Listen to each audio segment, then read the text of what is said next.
नीले से रंग की आपको लाइन दिख रही है, ये एक पतली सी लेयर है। ये एक्चुअली में इसके पीछे 3 लेयर्स होती है। सिजेरियन सेक्शन में और पेनलेस डिलीवरी में बैक में जो टीका लगता है दोनों अलग अलग होते हैं। फ्रेंड्स, स्नेहा जी का एक डाउट है कि जो अपना नॉर्मल टीका लगता है, जैसे जो सिजेरियन में बैक में टीका लगता है ना, मतलब कि जो मतलब वो होता है पेनलेस एंथीसिया होता है, क्या कहते हैं, एंथीसिया कहते हैं। और जो अपना और जो पेनलेस डिलीवरी में लगता है एपिड्यूरल, उसमें क्या फर्क है? उन दोनों में क्या डिफरेंस? क्योंकि कहते हैं कि जब वो बैक में लगता है तो पेनलेस में फिर भी बैक की दिक्कत रहती है। तो समझ में आ गया?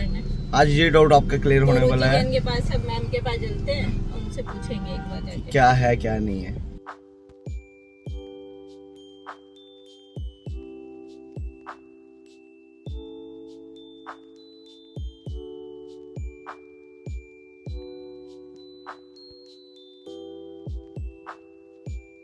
मैम, जो सिजेरियन डिलीवरी होती है उसमें बैक में जो टीका लगता है और जो उसमें पेनलेस डिलीवरी होती है उसमें बैक में टीका लगता है, उनमें क्या डिफरेंस है दोनों में? सिजेरियन सेक्शन में और पेनलेस डिलीवरी में बैक में जो टीका लगता है दोनों अलग अलग होते हैं। जो सिजेरियन सेक्शन में टीका लगता है उसको कहते हैं स्पाइनल एनेस्थीसिया, और जो पेनलेस डिलीवरी में टीका लगता है उसको बोलते हैं एपिड्यूरल एनाल्जेसिया। तो मैं आपको दोनों के डिफरेंस बताती हूँ। इन दोनों में डिफरेंस कई प्रकार से होते हैं। दोनों में जो इंजेक्शन लगाने के लिए नीडल यानी सुई का इस्तेमाल करते हैं वो अलग होती है। दोनों में जो दवाई मेडिसिन दी जाती है इंजेक्शन में भर के वो भी अलग होती है। और वो दोनों किस जगह लगाए जाते हैं यानी कितनी डेप्थ, कितनी गहराई पे लगाए जाते हैं वो भी अलग होती है। तो पहले मैं आपको बताती हूँ सिजेरियन में लगाया जाने वाला स्पाइनल वाला टीका। जो हमारी रीढ़ की हड्डी होती है उसमें ये देखिए पीछे एक नीले से रंग की आपको लाइन दिख रही है, ये एक पतली सी लेयर है। ये एक्चुअली में इसके पीछे 3 लेयर्स होती हैं। तो इनमें से जो सबसे अंदर वाली लेयर है उसके ऊपर थोड़ा सा पानी होता है, CSF कहते हैं उसको। इस पानी में जो इंजेक्शन के द्वारा टीका लगाया जाता है उसको बोलते हैं स्पाइनल एनेस्थीसिया। स्पाइनल एनेस्थीसिया लगाने से आपके कमर से नीचे वाला हिस्सा जो है सुन्न हो जाता है और आप उसको मूव भी नहीं कर सकते। इसमें पेन का एहसास बिल्कुल भी नहीं होता। तो सिजेरियन करने में हम जो पेट पे कट लगाते हैं और स्टिचेस लगाते हैं उसका पेशेंट को पता नहीं चलता। इसका असर करीब 4 से 5 या मैक्सिमम 6 घंटे में ख़त्म हो जाता है। उसके बाद पेशेंट को पेन का एहसास होने लगता है और वो अपनी हाथ पैर टांगे वगैरह मूव कर सकती है। अब मैं बताती हूँ आपको पेनलेस डिलीवरी में लगाए जाने वाला इंजेक्शन, उसको बोलते हैं एपिड्यूरल एनाल्जेसिया।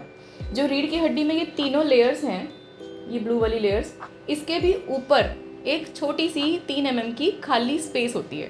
उस खाली स्पेस में लगता है एपिड्यूरल वाला इंजेक्शन। इसकी नीडल हल्की सी स्पाइनल के टीके से थोड़ी सी मोटी होती है। ये थोड़ा सुपरफिशियल लगाया जा रहा है यानी कि डेप्थ अलग है। और इसके अंदर जो दवाई यूज़ करते हैं, जो इंजेक्शन लगाते हैं, वो इंजेक्शन में दवाई का नाम और कॉन्सेंट्रेशन भी अलग होती है। इसका असर ये होता है कि जो पेन का सेंसेशन है, पेन की जो सेंसरी नर्व्स हैं वो नम हो जाती हैं। पेशेंट को पेन का एहसास नहीं होता लेकिन पेशेंट अपने हाथ पैर मूवमेंट वगैरह कर सकती है। तो ये फ़र्क होता है पेनलेस डिलीवरी वाले टीके का और सिजेरियन वाले टीके का। ठीक है। और मैम कहते हैं कि जैसे सिजेरियन में जो टीका लगता है उसमें बैक एक की दिक्कत रहती है बाद में डिलीवरी के बाद, तो ऐसी पेनलेस डिलीवरी में जो इंजेक्शन लगता है उससे भी दिक्कत रहती है क्या बैक एक में? देखो स्नेहा, कि कोई भी टीके से जो हम रीढ़ की हड्डी से बाहर की तरफ लगा रहे हैं किसी से भी बैक एक नहीं होता। ये एक मिथ है कि सिजेरियन के टीके के बाद बैक एक हो जाता है और पेनलेस की डिलीवरी के बाद बैक एक नहीं होता। एक्चुअली में रियल में साइंस के अकॉर्डिंग दोनों ही टीकों से बैक एक नहीं होता। बैक एक होता है पेशेंट को अगर डिलीवरी के बाद वो प्रॉपर कैल्शियम नहीं लेते या दूध नहीं पीते या उनकी कमर में पहले से दर्द था या वो कोई भी पोस्चर ठीक से नहीं बनाते, झुक के बैठते हैं। जैसे किसी भी डिलीवरी के बाद, चाहे वो नॉर्मल हो चाहे सिजेरियन हो, माँ अपने बच्चे को 6 महीने तक दूध पिलाती है। इस दौरान उसको कई बार अपनी कमर झुका के बैठना पड़ जाता है। ये पोस्चर की खराबी है जिसकी वजह से बैक एक होता है। बैक एक होने का कारण कोई सा भी टीका नहीं है, ना स्पाइनल वाला टीका ना एपिड्यूरल वाला टीका। ठीक है। और मैम, नॉर्मल डिलीवरी में भी कोई इंजेक्शन लगता है क्या? जो नॉर्मल डिलीवरी होती है जिसमें कि हमें कोई इंजेक्शन या टीका नहीं लगाना पड़ता, उसमें कोई इंजेक्शन नहीं लगता। लेकिन आपको जैसे मैंने एक वीडियो में बताया था कि छोटा ऑपरेशन जिसे कहते हैं, जिसमें नीचे स्टिचेस आते हैं, वहाँ पे हम सिर्फ नीचे के रास्ते को, वेजाइना को सुन्न करने के लिए एक एनेस्थीसिया का टीका लगाते हैं, जिससे कि नॉर्मल डिलीवरी में जो टांके लगते हैं उनका कोई पेन नहीं होता, उनका एहसास नहीं होता। ठीक है ma'am, okay, thank you Sneha. इसके सवाल क्लियर हो गए, आपके भी सवाल क्लियर होंगे।